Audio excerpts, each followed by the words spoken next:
In 2014, the cyber world was shaken by a massive attack on Sony Pictures. But the destruction was just the finale of a much longer story. Attackers had maintained access to the network for months before the public ever knew what happened. How did they stay hidden for so long? It often starts with a single click. Spear-phishing emails targeted key employees, harvesting credentials to gain that initial foothold. Once inside, they didn't rush.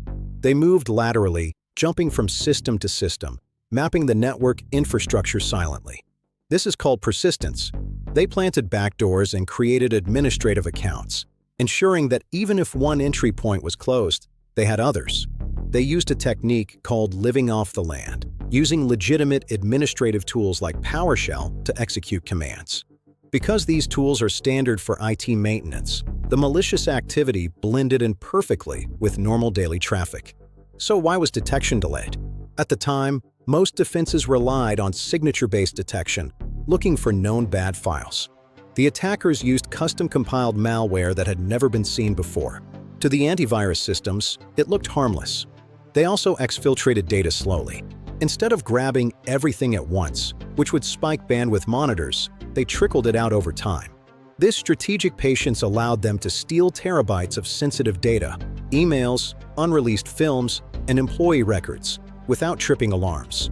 Only when they had everything they wanted did they deploy the wiper malware, erasing hard drives and bringing the studio to a standstill. The Sony hack was a wake-up call that fundamentally changed how monitoring evolved. Perimeter defense was no longer enough. Security operations centers shifted towards behavioral analytics. Instead of looking for malware signatures, they started looking for unusual behavior. Why is an HR admin accessing engineering blueprints at 3 a.m.? Why is a server sending data to an unknown IP address? This gave rise to the discipline of proactive threat hunting. We assume the breach has already happened and go looking for it. Endpoint detection and response, or EDR, became standard. We needed visibility into every single device, not just the network gateway. It also accelerated the adoption of zero-trust architecture. Never trust, always verify. Just because you're inside the network doesn't mean you get access to everything. The lessons were expensive, but clear.